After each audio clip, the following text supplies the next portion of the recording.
Hi guys, cái channel là cái lồng lấy với cái chữ bộ in su food court à thì là liang u bộ in cái là tour hi alian khop me food court hi mi za kwa lai mai thleng thei thura bot sai ani a mi ing ting e eng tur om ti te ani la min lo zi zero he food court hi Vivocity Shopping Mall chunga om ani a he mall hi alianin khwalzin te po inan tlo tam thin hle amun hi retro style man lai sang kha zakwa somwa chho hun lai vel anga siam ania hela ma te momo tiang dumplings ti lampang te pon lo siam na sa ni he dian alem ten da a tuimel hei su mai ma ka yang chi te po om pau ti te chuanin hela chunga he Hong Kong dim sum a India tuimel hum khop mai. Can I take a video?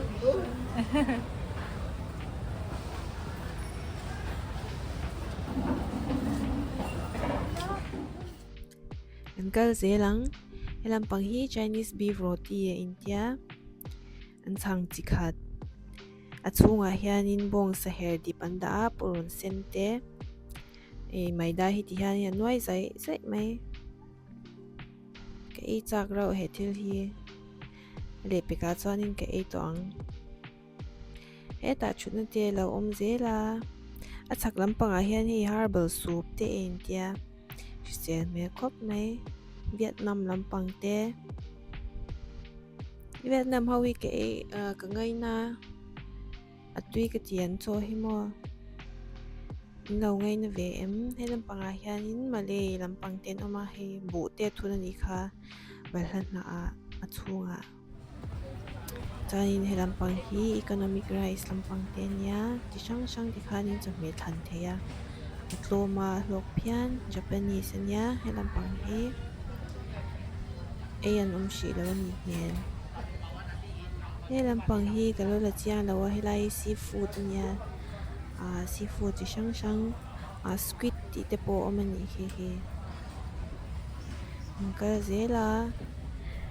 he lampang a hianin enge kan ina ngai chutna te hi zela ti hianin helai restaurant a ve thung hi chuanin beef noodles ti velte a ko chung lampang te po he ta hian big intestine ti te mo tiang te hi lo oma an ve china ni a ko chung ti vel chi sang ho hi chuanin he fragrant stone pot fish ti ang ho te lo om nia heng ho hi kala ei lawa eng tin nge chia ka shelo velam panga hianin ti han thlai na sa ti sang atanga seafood thlengin engkim ti han du thlan thei turin asia me thei turin anda atiang kan du kan thanga kan buk tir chin chuanin helam panga hianin hei noodles ban mian alo om le a hei hi ke ei turania vo ina tan chuan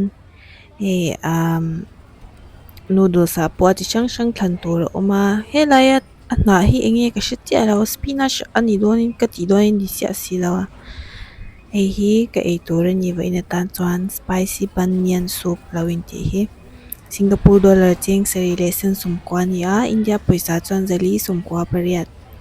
ani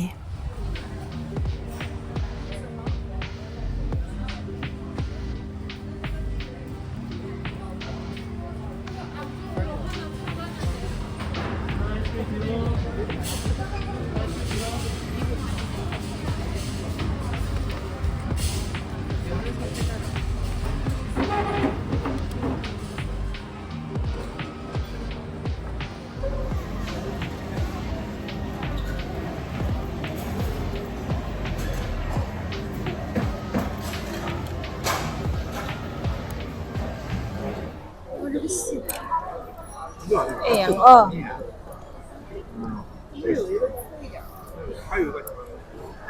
Mercha hi thak lo lu tuka. Mercha hui kan. Beyang dewan ni. Bayin chu tum lo ang dewin.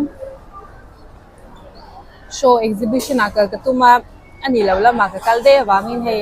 Tilte ka ei da ringot.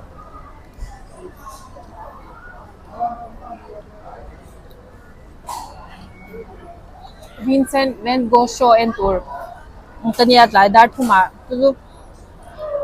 akal kong ka en khanin sentosa india sentosa ka kala lo reng reng lo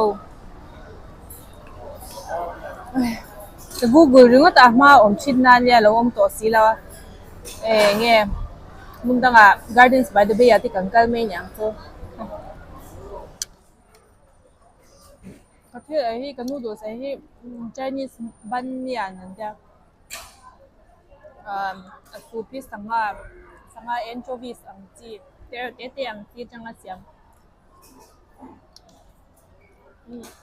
ahang dip dip artui half boil an tel boka sanga ten tel boka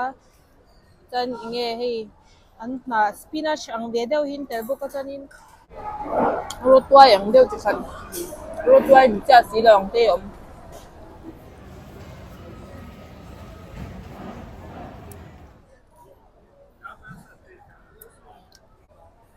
hei hi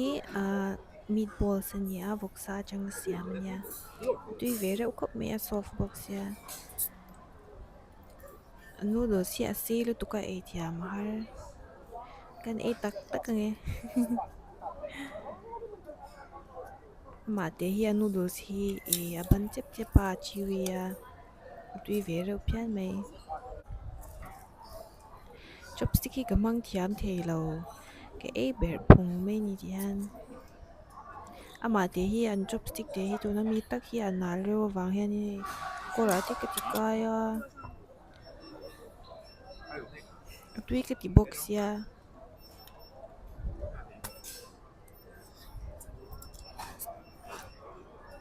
e boy thak ro lo to moi ka khabe ate ka tikai vel e moi the po ani lo ka kal swal na lai hi kan mu ve shim shimang cheu ka om na lai hi Universal Studio Singapore ni a helai mani amusement park ni in mitam tak tourist te pon an tlo na sa chin kop me he in mu ang hian min tam kop me a heng ho hi tam ro hi su tourist an ni ka ring amun hi nuam ve re o helai hi apon lampang ania chung he talu to chanin gate athlang lampang so mi kan ma lampang ati sonin luangaya sea aquarium te roller coaster chi shang live ange entertainment ang chi te mo khatyang chi te kha chi shang oma e tur nen lam ti hanin na oma ka kal na tur lamani lo wangin ka lu don lova apon lampang chin hawi kan ron veng chau hi minions ani hi cute rasin min khan lak puin salu to ang parte ti hian hi om se ni tak moi tak hian in hian an lo tia cute to cable car ka video te milo en saka wangin ka lo me next video kan mule chau don ya wo bye